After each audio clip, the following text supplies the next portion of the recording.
is another Wildcats vlog. I just got done making one of the videos, so I'm just kind of still half naked, but I'm pretty sure I don't mind.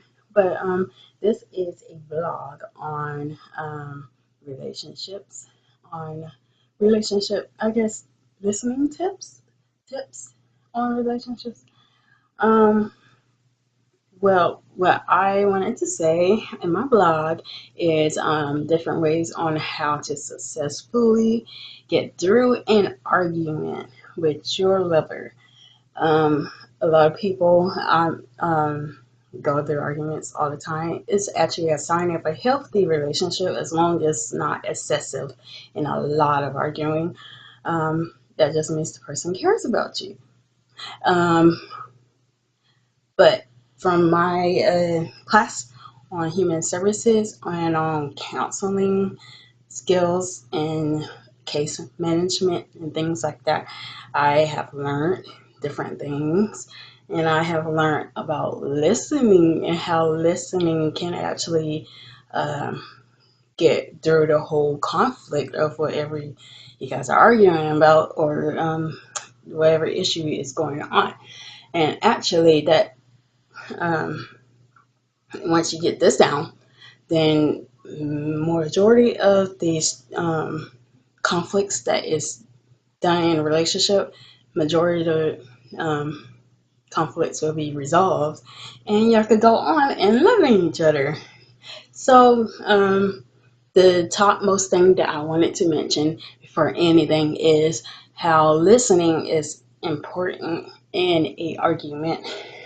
Actually, if you listen properly, then you can actually get to express your side of the story if you listen properly. Which means if the person is expressing how they feel, just hush for a little bit. Men and women, shush, just be quiet and let the person express what they gotta say, even if it's bullshit that they're saying. Still listen to it, still see that, show them that you are listening to it, because that is a sign of you are caring and you're dedicating this time for you and that person. So once you are listening and you are silent, which is the best listening skill, then the person will most likely, depending on how silent you are, will open up and want you to express how you feel. In a very heated conversation, this can make the other person feel very uncomfortable that you are not saying anything. They might fear that you might leave them. They might fear other things that's going on. They don't know what's going on through your head when you're silent, and it drives them nuts. So once they are talking, they want to know what you think. And that's when you get to express it. It's just simple like that. And most likely when you're silent and when you're staying quiet, then you have that time, because usually it takes a couple of time, couple of minutes for you to cool down from up here to all the way down here. Just cool down at least a little bit. It might not be all the way down, but at least is enough to communicate with the person and understand what they're saying. Because once you're all the way up here and you're trying to talk and you're already frustrated and you already got thousand things going through your head and thousands of questions going through your head, you're going to most likely misunderstand the person more when compared to if you just calm down and you just listen to them. You don't have to believe them. You don't have to go with whatever they're saying. Just listen to them. And then express what you are feeling and what you are thinking. And don't, this is what I was going to mention next, is don't blame the whole conflict on just one person, even if the conflict is one person.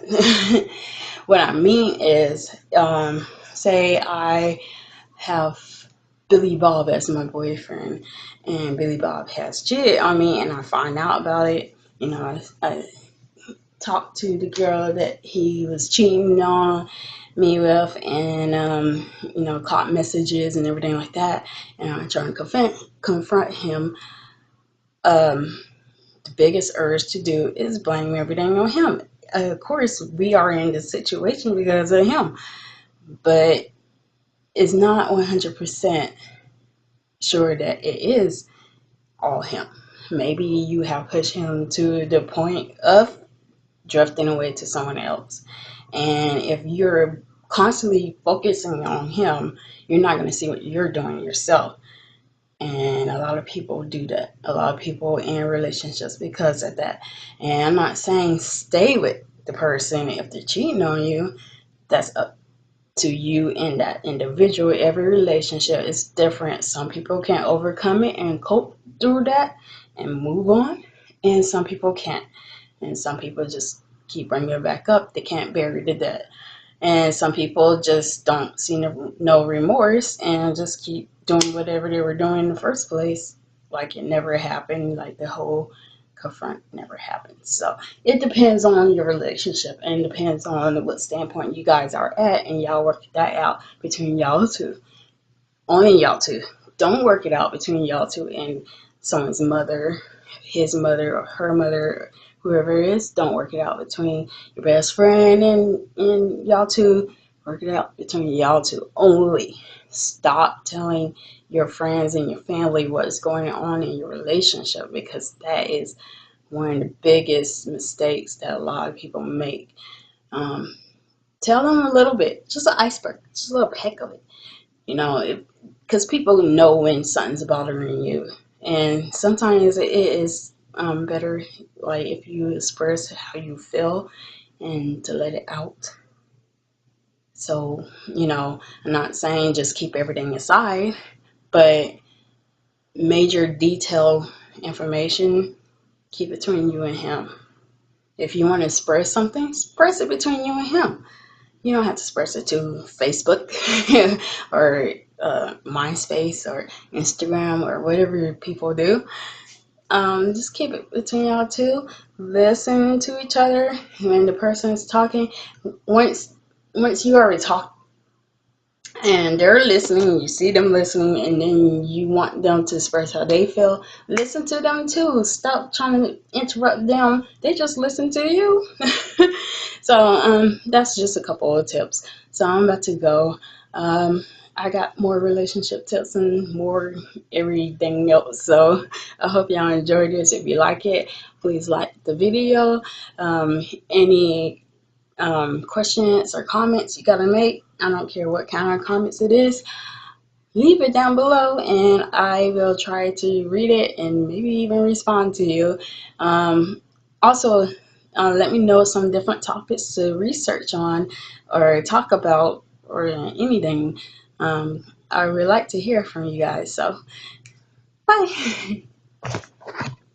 To mention, how I mentioned key things between you and him or you and her. I forgot to mention, it's really important to me. I don't know about you guys, but it's really important that, like, if you are experiencing any type of abuse or anything, I don't care if you're a guy experiencing abuse from your girl or a girl experiencing abuse from your guy, whoever it is, if your partner is endangering you at the point of, you don't know if it's life threatening or anything like that, or endangering your children, then that's something that you don't keep to yourself. You let somebody know what's going on, let somebody know about the dangers and stuff like that, because that's how you develop support, and that's how you develop somebody caring enough to support you enough to get you out of that and save your life. So I just wanted to let you know that if something's endangerment between the relationship, in the relationship, you fear for your life, something like that, tell somebody. Don't keep that to you, between you and him. You don't have to let him know. You don't have to let her know. Just let somebody know. And if it comes to the point that you have to report. Don't be afraid to do that. is saving your life. So I just wanted to add that on. So see ya later. Bye bye again.